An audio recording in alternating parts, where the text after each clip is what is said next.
Okay, perfect. Perfect. Yeah, you're going to introduce Dan. Perfect. Great. Everyone come on in. I have 9 workers.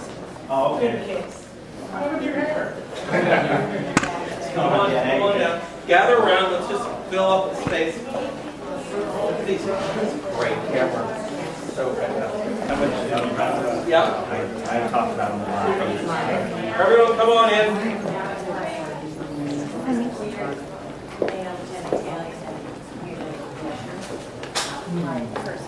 Come on down.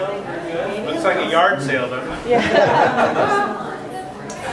Let's go on both sides. Everybody come Yeah, on. everyone just come around. What we want to do is be able to get to this back here.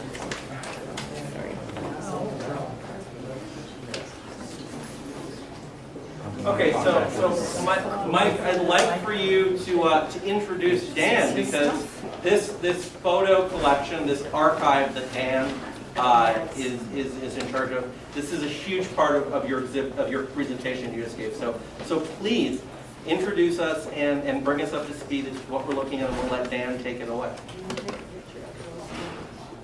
Ask that in a second. Well, this is Dan Watson. You're a grandson or great nephew? I'm the great nephew of George. George Watson. And those pictures you saw came out of his archive in Glendale. That's 4 generations of family. You could tell them, but just a great source of information in crime scene photography. That stuff would not exist today if he didn't preserve that stuff. It's a very, very, very important part of LA history. And crime is as horrible as it is part of our history, and that it's documented in something that early is rare to see. So we're very, very thankful to have Dan here today to actually show how he did it. And Dan Watson? I'm the 4th generation of news photographers in my family. My great-grandfather started before the turn of the century. Our oldest negative's from about 1880s. And when he came, he was a Salvation Army captain. He came over on the ship and brought his children, and he had his photographic chemicals in his valise and everything. Well, one of the bottles broke and got into my grandfather's diapers. So they were put the diapers on. He got this rash. They couldn't figure it out, and they found the broken bottle. So photography is in our genes, you might say. Anyway, there's 10 Watson photographers, starting with my great-grandfather. There was George Watson, who you heard about, who was the first staff photographer at the LA Times. He used a camera like this. That picture there is him in 1919. So this is roughly about the time of the Watson case. This is basically what. Yeah. Well, it's an interesting LA story because we all lived in LA and never left, most of us. And then George's brother, Coy Watson, was a pioneer in the early silent film movie days.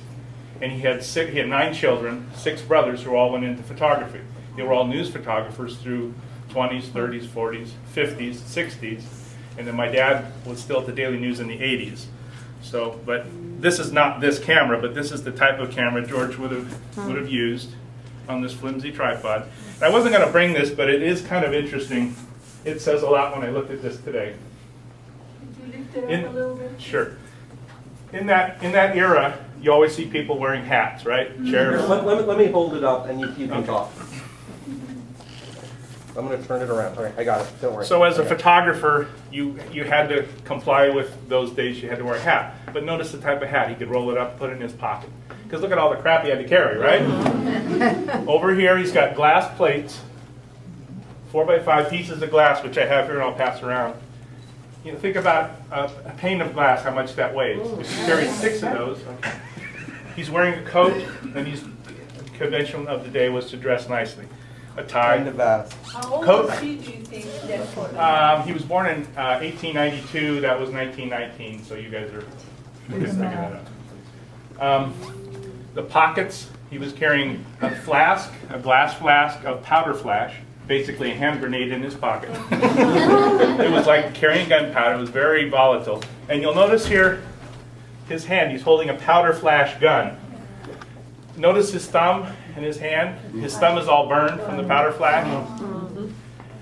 Also, in working in the dark room, you were working with these terrible chemicals. So his thumb is black from the chemicals that they were using then, plus the smell of the powder flash when it went off. They smelled terrible in those days. And on his shoe, I brought that because it's important to me. On his shoes are little white dots, which was the fixer that after you developed your film would fall on your shoes and turn it had little white dots on your shoes. So all these things I can relate to, maybe you can't, but they're really neat to me. Those last plates, were they covered with silver nitrate? They were a dry plate. You think about Matthew Brady in the old days painting the emulsion on. Huge as digital was to film photography, the dry plate, where they didn't have to paint that emulsion on and wait for it to dry and all that stuff. You could actually buy a plate, which I have a box here, of dry plates where you could actually shoot and you didn't have to do, it eliminated a huge amount of work and A lot everything. of those plates wound up in greenhouses and places like that. where Yeah, You just right. lost a picture. Exactly. Okay, it's talking about the cameras. Basically, this camera, to take a picture, you see in the movies, you always see the photographer with this type of camera, he's wearing the hat and everything, even in the cowboy movies. The photographer's running down the street and he's firing a powder flash, right? This camera, you had to open, okay, put the film in, open, there's a shutter in there that goes by, like you think of a shutter in a 35 millimeter camera, I don't know. Anyway, the shutter goes by and makes the exposure. This one had to be open. You had to open the lens, fire the powder flash, and put it back. Now you have to do that on a tripod. So when you see that in the movies, think of Uncle George, because he would have laughed at that.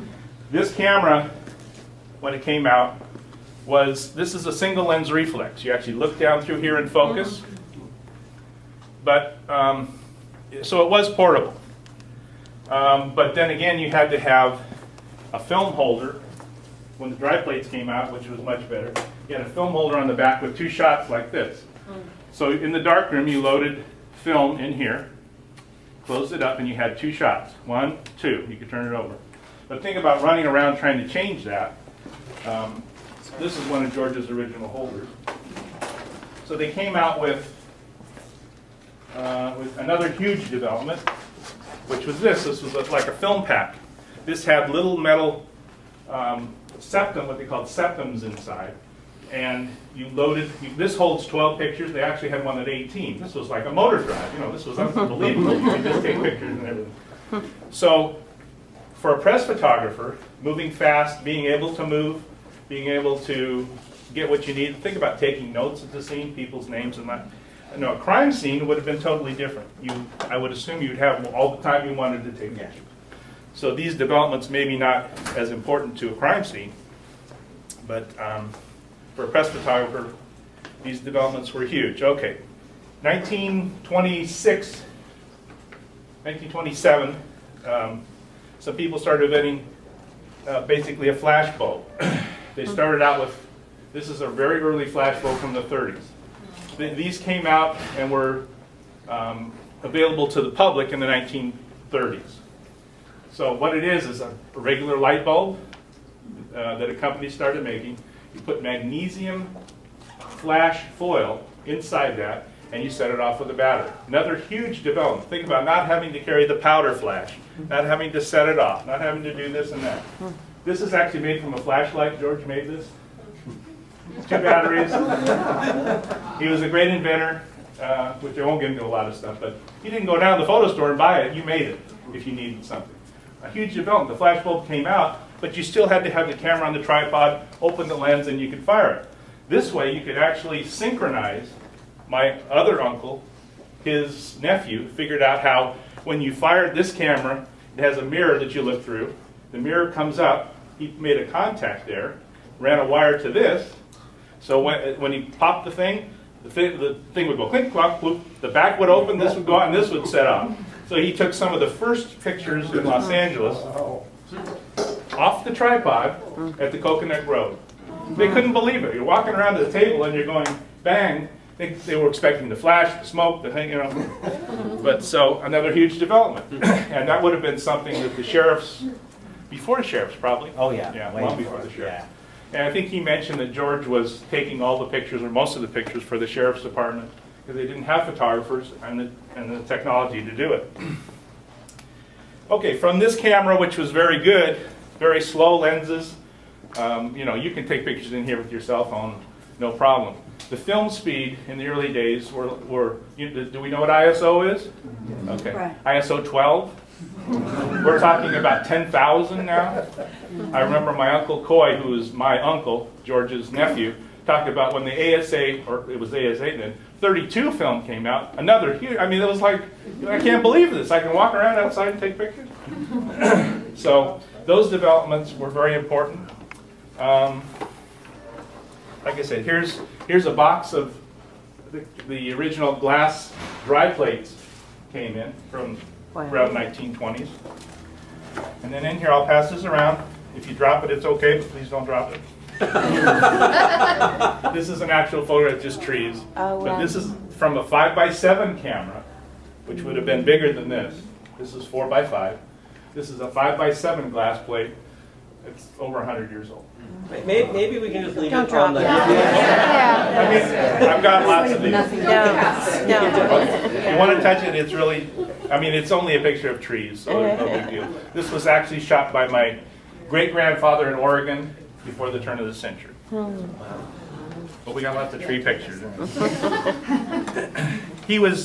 My great-grandfather wasn't a hired news photographer, he was a hobbyist. When the dry plate came out, he was set loose. He had 9 kids as well. But that was his huge hobby, was to go around. We have pictures of Buffalo Bill in a parade in 1902. Wow. We have 4-masted schooners at Long Beach Harbor in 1904. And he actually photographed, even though he wasn't a news photographer, he photographed the bombing of the LA Times building when the Anarchists bombed the Time building in 1910. So he actually shot the famous fly-in in 1910, where all the airplanes and balloons came in. Yeah, The San Dominguez. airfield. Yeah. He shot that too. So, and he gave the bug to all of us. And here I am, you know, over 100 years later, still doing this. I work for a newspaper. I'm a newspaper photographer. I use all the digital and everything. My pictures I have 9 frames a second. I have 10,000 ISO. I have flash. It'll bang, bang, bang, bang, bang, bang. I have everything that they could have dreamed of. My pictures are really no better. I think about that every day. So Dan, I want Yeah. to interrupt you. I want to do a couple of things. I want to give people a chance. I want to give people a chance to go get some coffee in a minute because Okay. we have a coffee break coming up. I don't want you to stop talking. People still want to talk to you, but I want, while everyone's still here, I want to do 2 things. I want everyone to thank Mike for your great.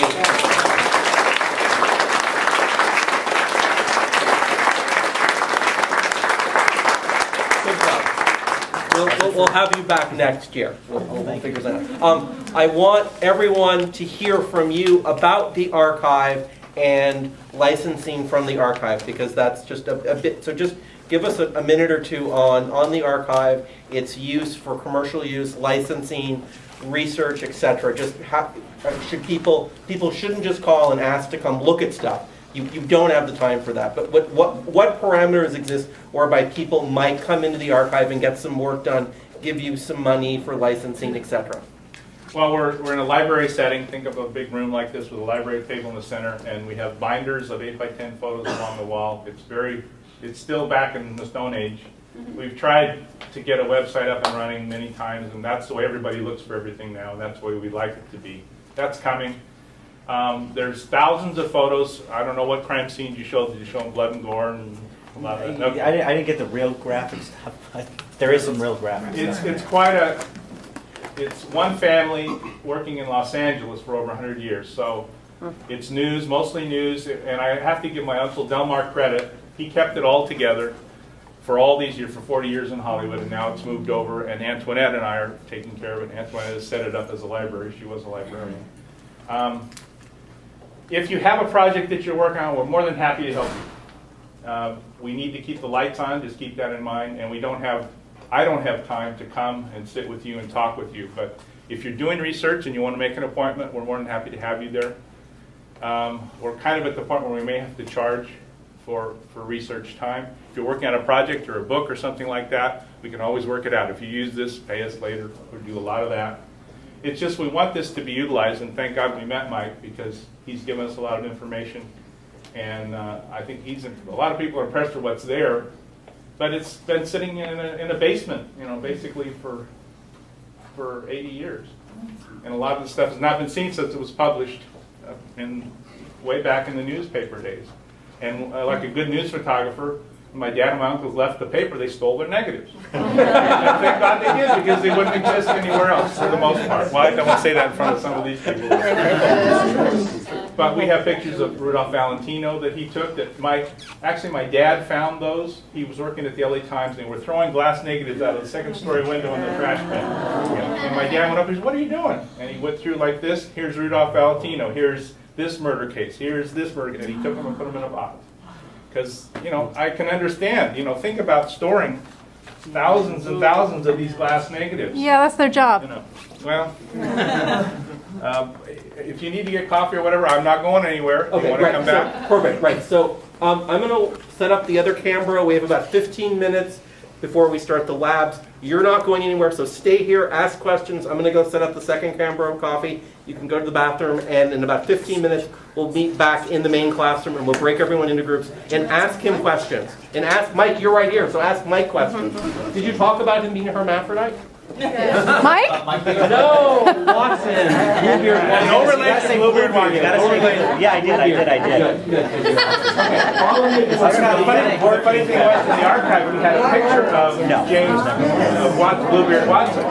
We didn't know it. There's a guy standing here with a trench coat and everything exposed.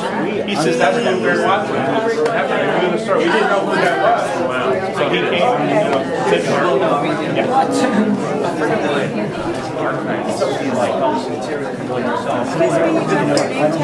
I don't organize your stuff. I don't know if you guys need anybody like that. We started and stopped so many times. Always looking at the top. I'm sure it's hard to get That's that thing. We've had been there for 5 years.